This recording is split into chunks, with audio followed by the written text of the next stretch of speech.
Another somewhat beautiful day, somewhat overcast. The sun's gonna come out in a few minutes. 44 degrees, gloves on the hand. We're gonna head up this way. It's crowded out today.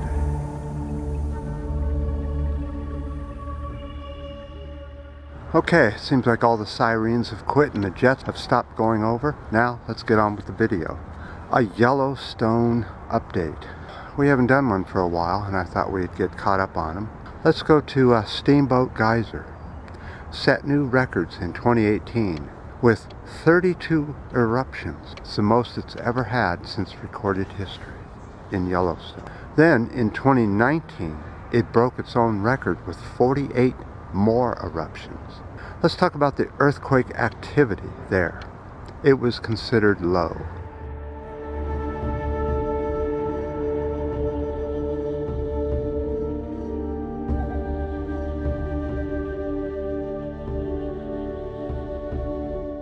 Swarms, earthquake swarms are just a normal part of Yellowstone and always have been since recorded history.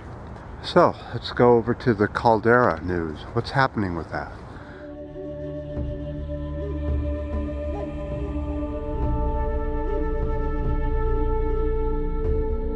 Well, the caldera showed continuous subsidence. Another 4 inches last year of subsidence.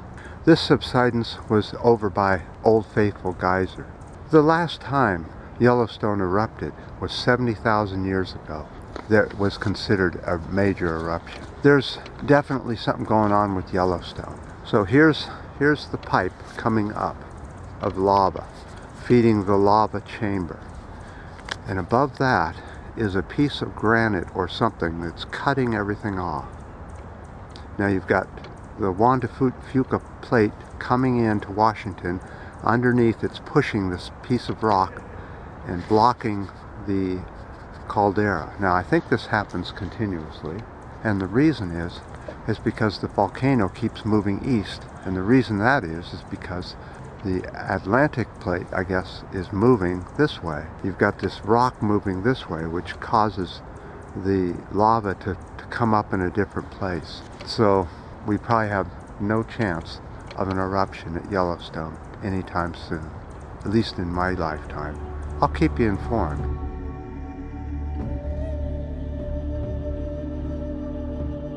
So let's go over to the Galapagos Islands and find out something really cool has been going on since the 1960s.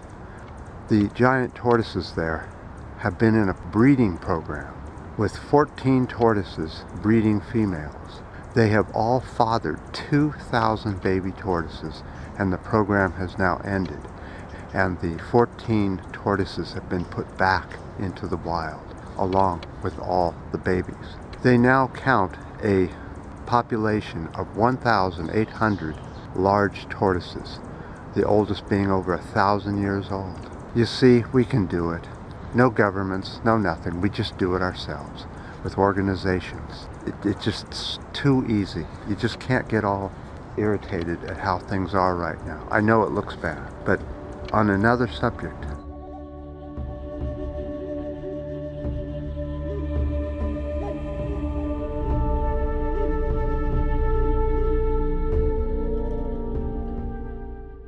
I was over yesterday at a birthday. A person I was talking with, they told me about how they had, a little bit of wind here, had done a DNA sample and sent it in to find out what their lineage was. They found out that they were mostly Native American and some English. So I looked at her face, I said, oh, that's Sioux. That's a Sioux face, Sioux Indians, or Sioux Native Americans, the tribes. I guess there was 4 or 5 different tribes they broke into. But the history of that is stunning, you know, and I looked into the Sioux history to give her some information on her background. Apparently the French came down from Canada and pushed the Sioux Nation to the west, to the Midwest, where they set up camp, and they lived pretty much happily with the French.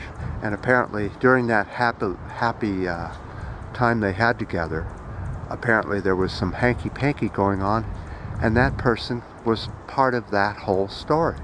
So you're asking, what does that have to do with anything? Well, I looked into some videos about the Sioux Nation, and I have a recommendation that you would make it much more interesting and much more understanding about what I'm talking about. And that is that things are much better now than they were then. There's a link down below called 500 Nations Part 3, the Sioux Nation. They kind of go into that whole area and talk about it.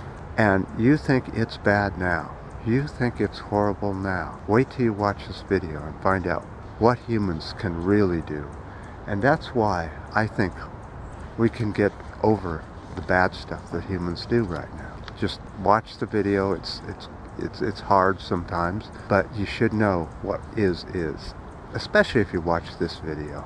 This video won't make any sense unless you watch the other one. So link down below in the description area. You can click it and then watch that video. The tree cutting is ended for today, so I'm out here doing some video before they cut the rest of the trees. I see they have them all marked out with lovely pink paint. Houses for the wealthy. Houses for the wealthy. The trees must sacrifice. The people themselves must sacrifice their open space for the few homes for the wealthy. They need our land for their big, huge monstrosities. Homes for the wealthy.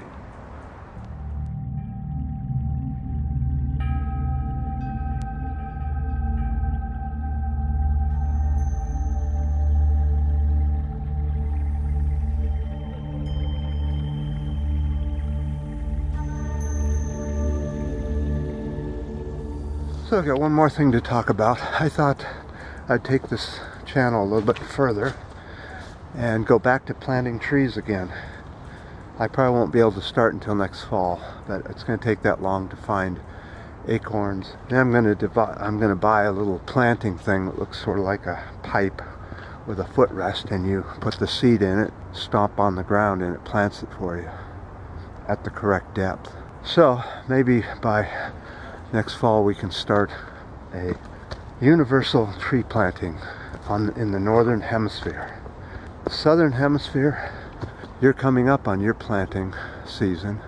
You should start looking into where to buy native seeds. We've got a lot of trees to replace, especially in Australia, California, and all the places that are being logged. Seeds for the forest, coming soon. Pink barrio.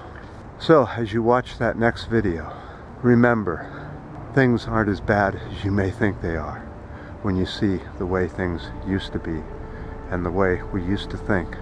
We've come a long way, and we're still coming a long way. Still a long way to go.